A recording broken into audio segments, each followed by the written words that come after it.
पे लेके जो फ्लड कंट्रोल बोर्ड के अंदर माननीय सीएम साहब के साथ अभी जो हुई थी चंडीगढ़ में, वो प्रोजेक्ट्स जो शॉर्ट टर्म हैं, जो 30 जून तक कंप्लीट करने हैं, क्योंकि बारिशें आएंगी और प्रिपेयर्डनेस कितनी है कि ऑन ग्राउंड ऑन फील्ड सब कुछ टाइम पे है, टेंडर प्रोसेस हो गई है, कौन पीछे है कौन आगे है, तो वो सारी चीज़ों का मुआयना लिया है कि कहीं ना कहीं डिले बिल्कुल नहीं होना चाहिए इन चीज़ों में। एंड ऑफ कोर्स आगे जाके जैसे हमारे फिर आगे भी जैसे सारे के सारे एससीज तमाम डिस्ट्रिक्ट से पूरा जुड़े हुए थे कि वहाँ पे जो प्रोजेक्ट्स हैं, बाकी के प्रोजेक्ट्स के बारे में भी बात हुए, नाबार्ड के और पॉन्ड्स कितने हैं, कहाँ कहाँ दिक्कतें जो आ रही हैं, तो वो सारी की सारी। और ख़ास तौर पे मैं हरियाणा के सभी लोगों से भी अपील करूँगी, क्योंकि ये टाइम अभी गर्मी, कड़क गर्मी आ रही है और पानी हम सब ने बहुत ध्यान से इस्तेमाल करना है। तो वो ही मैंने अभी दिशा निर्देश दिए हैं कि सारे की सारे जो वाटर वर्क्स हैं तमाम हरियाणा के अंदर पब्लिक हेल्थ डिपार्टमेंट के साथ अपनी तालमेल रखकर, एडमिनिस्ट्रेशन के साथ तालमेल रखकर पूर्ण रूप से टेल तक जो हमारे वाटर वर्क्स जो पड़ते हैं वो सारे के सारे भरने चाहिए, ताकि पीने के पानी की समस्या कहीं ना आए। तो इसके ऊपर बहुत स्ट्रिक्टली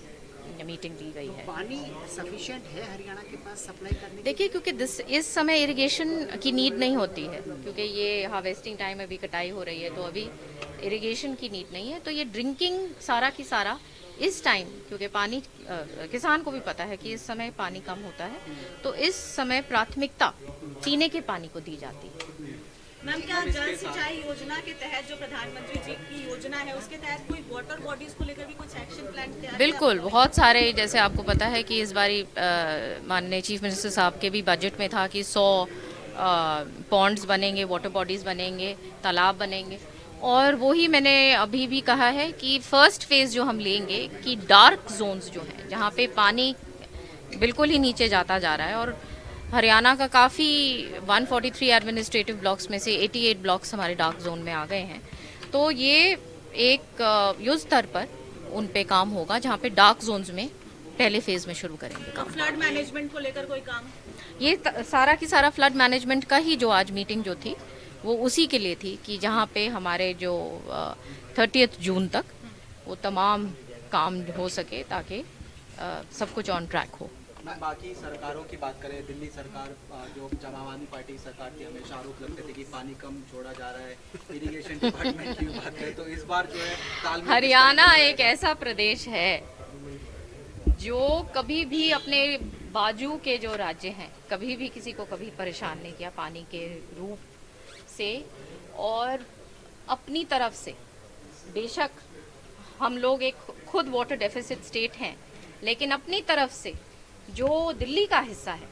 उसमें ज़्यादा ही भेजते हैं, कमी नहीं होने देते। तो वाटर डेफिसिट होने के बाद भी तो हरियाणा अपना जो कर्तव्य है, क्योंकि ये एक देश का सब, हमारे सब लोग पूरे हम सब भारतीय हैं, और इसमें कोई पानी जो है एक सबको शेयर करना है और उतना ही है। तो इसके लिए काम करा जाता है कि वाटर कंजर्वेशन हो, अच्छी तरह से ग्राउंड वाटर रिचार्ज हो सके, और आगे पार्टिसिपेशन लोगों का बहुत ज़रूरी है, क्योंकि ये प्राकृतिक चीज़ें हैं, सबको ध्यान इन चीज़ों के प्रति देना है, चाहे एनवायरनमेंट हो चाहे पानी हो, उसको उस तरीके से इस्तेमाल करना चाहिए कि जैसे बिल्कुल आगे जाकर उस तरीके से दिमाग में रहे कि ये चीज़ें ख़त्म होती जा रही हैं, तो इनको किस प्रकार से हमें रिजुविनेट भी करना है और साथ साथ बहुत समझदारी से इस्तेमाल भी करना है। नहीं नहीं, बिल्कुल बिल्कुल, दिल्ली को पूरा पानी मिल रहा है। इसके अलावा एक महत्वपूर्ण सवाल आपसे पूछना चाहेंगे मैम, आप प्रतिक्रिया लेना चाहेंगे आपकी कि विनेश फोगाट को जिस तरीके से अभी मुद्दा चल रहा है, सरकार ने ऑफर किया 3 चीज़ें, और उनकी जो उनकी तरफ से जो आया कि वो 4 करोड़ रुपये भी मांग रही हैं और प्लॉट भी मांग रही हैं, इससे आप कैसे देखते हैं? विनेश फोगाट मेडल लेके नहीं आई, मगर सेंटीमेंट के तौर पर देखते हुए मुख्यमंत्री ने ये घोषणा की थी कि उनको तमाम चीज़ें मिलेंगी। कहा जा रहा है कि विनेश फोगाट काफ़ी नीडी और ग्रीडी नज़र आ रही है। मैम सामने देखिए, ये इंडिविजुअल ये टिप्पणी करना एक प्लेयर को लेके, ये मैं मानती हूँ ये अच्छी बात नहीं है। वो उन्होंने हमारे देश को रिप्रेजेंट किया ग्रामीण लेवल से उठ के, मेहनत करके, और सीएम साहब ने अपनी ज़ुबान भी दी थी और उन्होंने उस चीज़ को कायम रखते हुए आगे बात को बढ़ाई और उसमें लिखा एक टाइम बाउंड तरीके से कि या तो वो जो पैसा है या प्लॉट है वो अलग अलग जो हैं वो लिखत में वो दें कि क्या वो पसंद करेंगी, उनकी क्या प्रायोरिटी है। तो वो बात हो चुकी है और इसके ऊपर अब टिप्पणी और राजनीतिक रूप से किसी व्यक्ति के पीछे ऐसे पड़ना मेरे ख्याल से कोई ज़रूरत नहीं है। जब सीएम साहब ने स्वयं अपने ज़ुबान को कायम रखते हुए और प्लेयर का एक ध्यान रखते हुए, क्योंकि एक सेंटिमेंट हमारे यूथ में भी बना, हमारे लोगों में बना कि उस समय बहुत बड़ा मुद्दा भी बना,